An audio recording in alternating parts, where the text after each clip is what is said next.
Hey, it's Clay Trader, and this will be a video chart on Bitcoin. We will take a look at the 4-hour time frame. Real quick, what do I mean by 4-hour in case maybe you're new to charts? Instead of each one of these candlesticks here representing 1 day's worth of price action, which is what you would normally see, each one represents 4 hours. So while this here may look like a few months worth of time, it's actually just the past few weeks broken down into 4-hour time slices.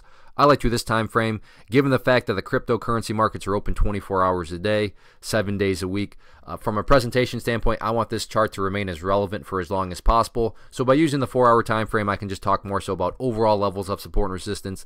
And like I said, it just makes the chart stay relevant for longer periods of time. Unless you live under a rock and you have any sort of involvement in the cryptocurrency markets, I know that I'm sure you're aware that the past day or so has been very volatile. Pretty crazy to think at one point that Bitcoin was all the way down, at right around the $11,200 mark. But to give some credit where credit's due, big old bounces happened over the past several hours. So that's good to see. But first thing before I get to anything else is I want to just do a little house cleaning here and get rid of a couple lines. Yes, these lines that I'm deleting still do pertain to the chart. They're just not relevant right now. And from a presentation standpoint, I don't want to risk causing confusion because there's clutter and lines all over the place. So I just want to try to keep this as straightforward as possible. The big thing that happened today from a charting perspective, and this is not some sort of like revolutionary discovery on my part. Anybody that uses charts, understands charts, has observed this, but it has everything to do with that pink line right there, which is the famous 200 period simple moving average. Even if you just have a surface deep understanding of charts, I'm sure you've heard of the 200 period, and you know that when the price is above it, assuming you're bullish, of course, you want to see the price stay above it. And yeah, the price did break down below it, but to give credit where credit's due, there's been that nice bounce like I already talked about, and the price is now solidly back up above that pink line there, which again is that long-term moving average. If I scrunch up the chart here, just give a little bit more context.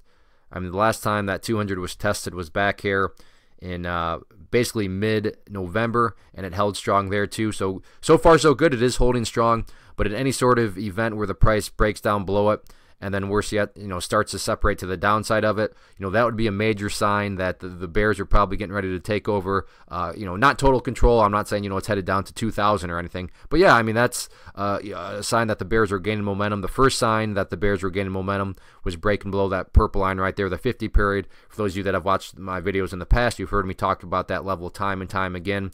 And yeah, when the price broke above it, you've seen the results of that. The power of charts. As far as levels of resistance going forward, it's really all about a foundational rule in charting, which states when levels of support are broken and closed below, they tend to act as resistance. And to circle back to this purple line, like I already made note of, I've talked about that many times as being a level of support. But again, going back to that rule, now that the price is below it, this would be considered an area of resistance. Keyword being moving average. I realize the price is here, and then that line's way up there. But as time goes by, that purple line will continue to move its way downwards and get more and more relevant. So very volatile, but to give some credit where credit's due, the bulls did do a good job of maintaining that 200 period moving average. And over the next few days, you certainly want to see the price to maintain above there, because from the technical perspective, and this isn't really my opinion, anybody that uses charts will tell you, when prices are breaking below and then separating the downside of the 200 period, not exactly a good sign, but it's holding, so we'll see how it continues to unfold.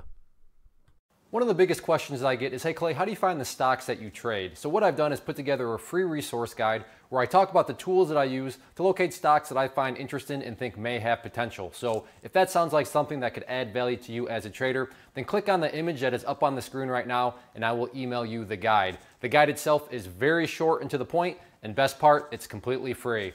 Thanks for watching the video. Let me know if you have any questions.